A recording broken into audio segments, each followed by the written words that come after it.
Oh, hi. For those watching on YouTube, this is a broom. I don't have an actual broom for those listening on podcast, but I'm sweeping. I'm sweeping because Oregon baseball came through with the sweep in the Santa Barbara Regional. This is a UC Santa Barbara team that earlier in the year came into PK Park and was the only team to walk out of that park with a series victory. They took 2 of 3. You knew it was going to be tough, and it wasn't easy, but Kevin Seitter is superhuman. Now, I'm going to shout out a number of people. Certainly not every person who made a big play or had a big moment. It was great to see Jacob Walsh hit a home run. The pitching that I've talked about all season long when I've discussed baseball here on the show.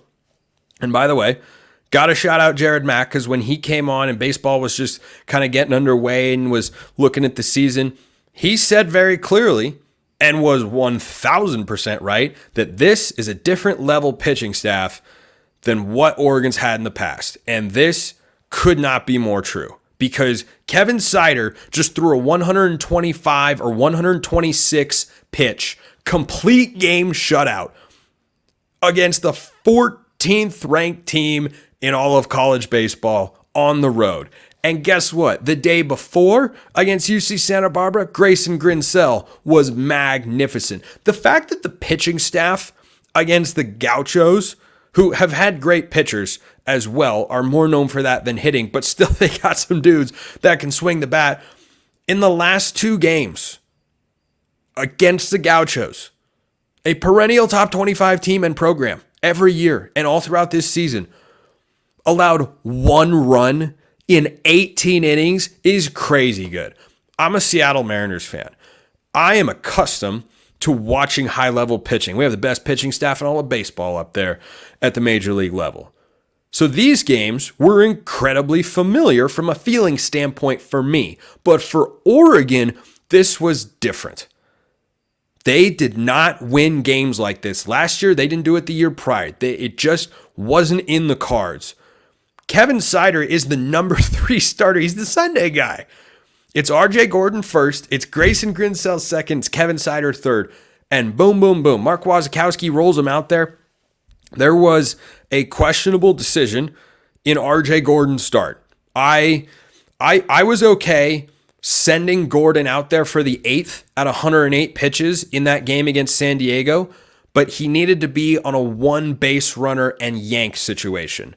And Waz let him put 2 on, brought in Brock Moore, 3-run homer, but Oregon wins the game because Bryce Betcher is a hero. So they won game 1 against San Diego, 5-4 and 11 innings on Bryce Betcher's go-ahead homer in the top of the 11th. Then they're the home team for the next 2 games, which I didn't fully understand, but all right, whatever works.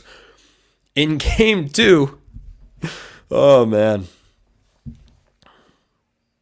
that was just a crazy game. That was a crazy game. Oregon was up 1-0 going into, I don't know why this is soccer all of a sudden, but whatever. 1-0 going into the bottom of the 8th. They scrap across an insurance run. Shout out to Jack Brooks, the pinch runner. Read a chopper that got over the pitcher's head, bolted for home and scored, and Oregon won the game 2-1. The freshman, Ryan Featherston, closed that game out. And I mean, Maddox Maloney had a big defensive play. Grayson Grinsell tossed 7 scoreless. And look, coming into this game, I thought Oregon was going to need more than 3 runs. Kevin Seitter has had his moments this year. That was the moment of the year for Kevin Seitter. He was magnificent. His efficiency until the last inning in the 9th was remarkable. He was at 83 pitches going into the 8th. Pretty sure he was under 100 going into the 9th, and then he had to labor a little bit.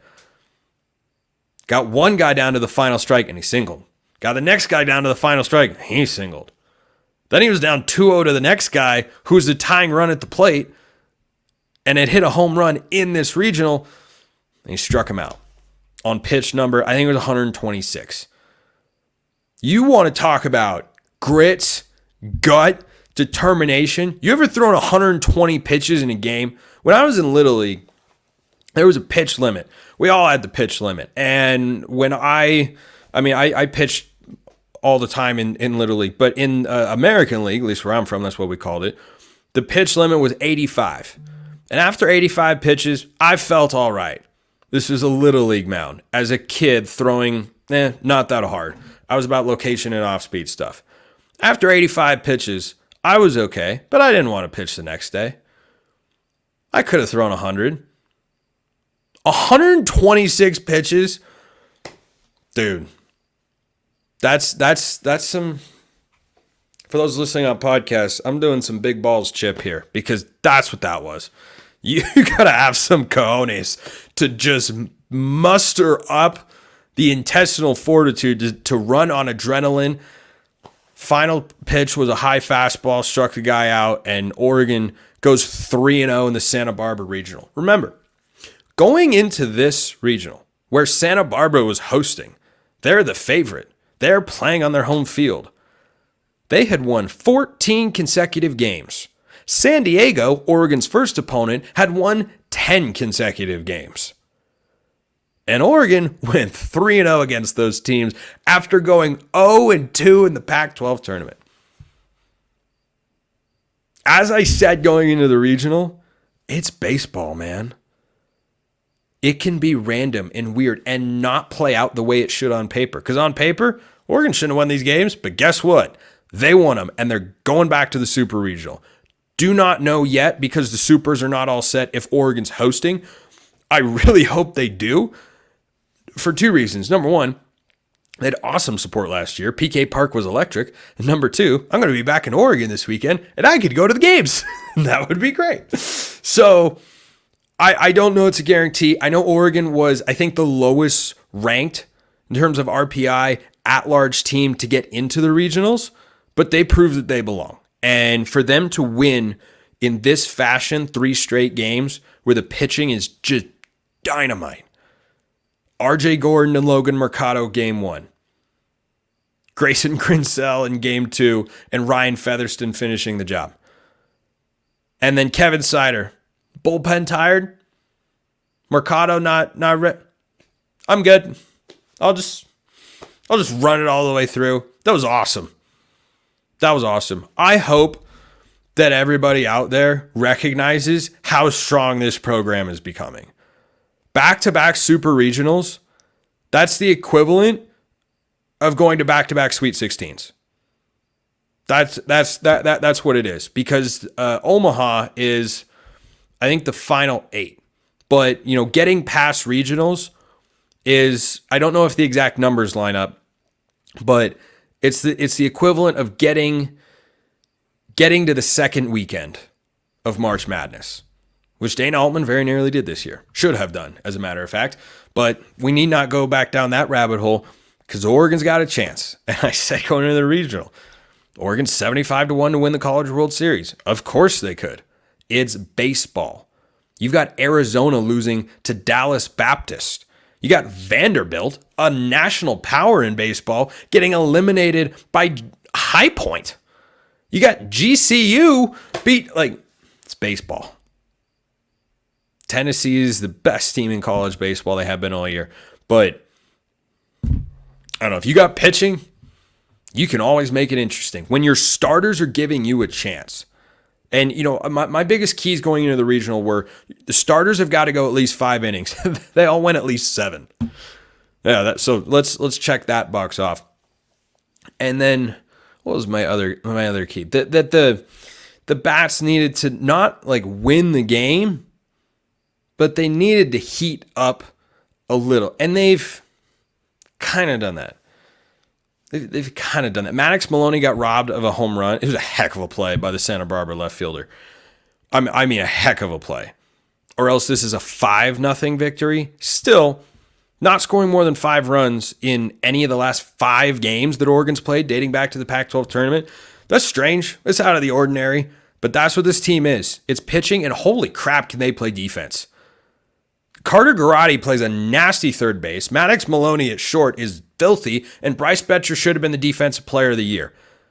And whether you got Bennett, Thompson, or not Arrows, whoever the other catcher is, I'm forgetting who the second catcher is right now. But they've been great, keeping the ball in front, throwing a guy out from time to time. I have been really impressed with how they play defense. But the pitching, Pitching gets all the love here. Like, the bats did enough. They manufactured runs. They stole bases. They bunted. They moved guys along. They had some timely hits. This was all about the pitching. RJ Gordon, Grayson Grinsell, and Kevin freaking Seitter. Those dudes were dealing, and I mean dealing, in their 3 starts. And when you've got guys feeling that good against that caliber of competition, you never know what could happen. So hopefully the games are at PK Park. We'll see. We'll see where it falls. But I was stoked to see it. I hope you are as well, because Mark Wazikowski is building something here. And it looks really, really good. Appreciate everyone listening. I'll see you next time. Have a wonderful rest of your day, and go Ducks. Have I ever told you how super FanDuel is? Well, if I have, it bears repeating. It's winner take all time in the NBA, and the NHL playoffs are in full force, and FanDuel is giving you a shot to bring home a big win of your own. Right now, new customers get $150 in bonus bets with any winning $5 bet. That's $150 to bet on spreads, money lines, player props, and more. Oregon's win total is up there at 10.5. You can bet individual games, just Oregon plus 1.5 against Ohio State. Give me the Ducks on that one. Every day of the week and twice on Sunday. Getting points at home, I love it. Visit FanDuel.com/LockedOn. Make every playoff shot count. FanDuel.com/LockedOn. FanDuel, America's #1 sportsbook and our official sportsbook sponsor here at the Locked On Network.